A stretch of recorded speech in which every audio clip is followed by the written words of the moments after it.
అందరికీ నమస్కారం. నేను మీ డాక్టర్ అమ్మని. ఈ రోజు మన టాపిక్ ముత్యాల గర్భం. చాలా కొత్తగా ఉంటుందండి. కంప్లీట్ గా చూడండి వీడియోని, ఇంట్రెస్టింగ్ గా కూడా ఉంటుంది. మామూలుగా ఒక భార్యాభర్త కలిసినప్పుడు అండము తర్వాత శుక్రకణము అనేవి రెండు ఉంటాయి కదా. అంటే లేడీస్ లో అండం ఉంటుంది, జెంట్స్ లో శుక్రకణం ఉంటుంది. ఇందులో 23, ఇందులో 23, మొత్తం 46 క్రోమోజోమ్స్ ఉంటాయండి. ఈ రెండు కణాలు కలిసి 46 క్రోమోజోమ్స్ ఉన్న ఒక పిండంగా తయారవుతుంది. ఈ పిండమే తర్వాత ప్రెగ్నెన్సీ ప్రోగ్రెస్ అయ్యే కొద్దీ బేబీగా ఫామ్ అవుతుంది. కానీ ముత్యాల గర్భం అనే ఫినామినన్ లో ఏమవుతుందంటే ట్రిప్లాయిడీ అంటే 3 సెట్స్ ఆఫ్ క్రోమోజోమ్స్ కలుస్తాయి. 23, 23, 23 మొత్తం అన్ని కలిసి 69 క్రోమోజోమ్స్ గా మారుతుందండి. ఈ 69 క్రోమోజోమ్స్ ని ట్రిప్లాయిడీ ఎఫెక్ట్ అంటారు. దీనివల్ల ఏమవుతుందంటే బేబీ ఫామ్ అవ్వదు. బేబీ బదులుగా ముత్యాలుగా అంటే చిన్న చిన్న నీటి బుడగల్లాగా ఉన్నవి గర్భం లోపల ఫామ్ అవుతాయి.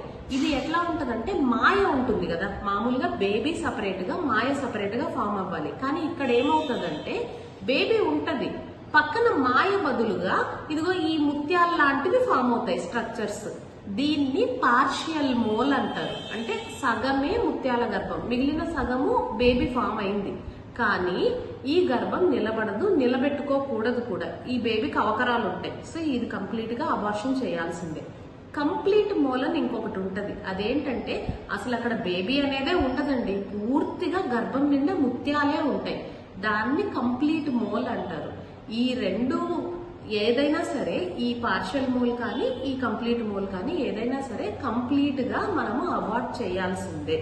దీన్ని కంటిన్యూ చేసే ప్రసక్తే లేదు. సరే, ఒకవేళ ఇలాంటిది ఏదైనా ఫామ్ అయింది అనేసి మనకెలా తెలుస్తుందండి అని ఒక డౌట్ రావచ్చు కదా. చూడండి, స్కాన్ తర్వాత బ్లడ్ టెస్ట్ ఈ రెండు చేయించాలి. స్కాన్ లో మనకి కనిపించేస్తుంది బేబీ ఉందా లేదా, ముత్యాలలాగా కనపడతా ఉందా అనేది. మీకు స్కాన్ చేసిన డాక్టర్ సర్టిఫికేట్ లో రాసి ఇచ్చేస్తారు, మీకు స్కాన్ చేసిన డాక్టర్ రిపోర్ట్ లో రాసి ఇచ్చేస్తారు. అండ్ ఇంకొకటి బ్లడ్ టెస్ట్. జనరల్ గా హెచ్సిజి అనే హార్మోను గర్భంతో ఉన్న వాళ్ళకి రైజ్డ్ గా ఉంటుందండి. ఈ హార్మోను ఈ మోలార్ ప్రెగ్నెన్సీ అంటే ఈ ముత్యాల గర్భం ఉన్న వాళ్ళకి వేలల్లో లక్షల్లో పెరిగిపోతుంది. అబ్నార్మల్ గా రైజ్ ఉంటుంది. దీన్ని బట్టి, ఈ రెండింటిని బట్టి అంటే స్కాన్ రిపోర్టు, ఈ హెచ్సిజి బ్లడ్ టెస్ట్ రిపోర్ట్ ని బట్టి మనం డయాగ్నోస్ చేయొచ్చు. సరే, మాకు అర్థమైపోయిందండి, మాకు ముత్యాల గర్భం ఉంది అన్నది అర్థమైపోయింది. తర్వాత స్టెప్ ఏంటి అనేసి అడిగితే కంప్లీట్ గా బేబీని, ఆ మోల్ని అంతా తీసేయాలి. ఇది కంటిన్యూ కాకూడదు ప్రెగ్నెన్సీ. సేఫెస్ట్ మెథడ్ ఏంటంటే సర్జికల్ అబార్షన్ అండి.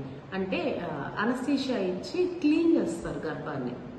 అలా చేసుకుని హాస్పిటల్లో ఒక 2-3 రోజులు ఉండి మళ్ళీ బ్లడ్ టెస్ట్ చేసి చూస్తే ఆ హెచ్సిజి హార్మోన్ లెవెల్స్ ఏవైతే ఉన్నాయో అవి పూర్తిగా పడిపోవాలి, నార్మల్ రేంజ్కి వచ్చేయాలి. అంత హైగా వేలల్లో లక్షల్లో ఉన్నవి నార్మల్ రేంజ్కి వచ్చేయాలి. నార్మల్ రేంజ్కి వచ్చేసాయి అని నమ్మకం కుదిరిన తర్వాత పేషెంట్ని డిశ్చార్జ్ చేసి ఇంటికి పంపించేస్తారండి. మళ్ళీ ఒక 20 రోజుల తర్వాత వచ్చి ఒక స్కాన్ మళ్ళీ రిపీట్ చేసుకుని ఇంకేమీ లేదు, కంప్లీట్గా పోయింది అనేసి కన్ఫర్మ్ అయిపోయిందంటే ఇంకా మీరు నార్మల్గా ఉండొచ్చు. దీని తర్వాత ఒక 3 నెలలు లేదా 4 నెలలు గ్యాప్ ఇచ్చి ఆ తర్వాత ప్రెగ్నెన్సీకి మళ్ళీ ట్రై చేసుకోవాలి. మీకు మధ్యలో మళ్ళీ రెగ్యులర్గా పీరియడ్స్ రావాలి. రెగ్యులర్గా పీరియడ్స్ వచ్చిన తర్వాతే మళ్ళీ ట్రై చేసుకోవటం మొదలు పెట్టాలి. ఇంకొకటి లాస్ట్, ఇదేంటంటే ఈ కంప్లీట్ మోల్ ఉన్నది కొన్నిసార్లు ఏమవుతుందంటే క్యాన్సర్ కింద టర్న్ అవుతుందండి. కొంతమందికి, చాలా రేరుగా జరుగుతుంది. ప్రెగ్నెన్సీ కూడా క్యాన్సర్ కింద టర్న్ అయ్యేది ఇది ఒక్కటే ఉందండి ప్రపంచంలో సమస్య. ఇదేంటంటే ఈ హెచ్సిజి హార్మోన్ లెవెల్స్ ఏవైతే ఉన్నాయో మనము అబార్షన్ చేసేసిన తర్వాత కూడా పడిపోవు, అవి అలానే రైజ్డ్ గానే ఉండి ఆ గర్భంలో మనం తీసేసిన తర్వాత కూడా అది మళ్ళీ పుడుతుందండి. అలా జరిగిందంటే మాత్రం అది క్యాన్సర్ కింద టర్న్ అయింది అని అర్థం. చాలా రేర్గా జరుగుతుంది. ఒకవేళ అలా జరిగిందంటే మామూలుగా మనం క్యాన్సర్కి ఇచ్చే ట్రీట్మెంట్ ఉంటుంది కదండి, కీమోథెరపీ. ఇక్కడ మామూలుగా ఐవి ఫ్లూయిడ్స్ అవి పెట్టి దాంట్లో కీమో డ్రగ్స్ ఇస్తారు. క్యాన్సర్ ట్రీట్మెంట్స్ తీసుకుంటున్న వాళ్ళు ఫ్యామిలీ మెంబర్స్ ఎవరైనా ఉంటే వాళ్ళకి తెలుస్తుంది.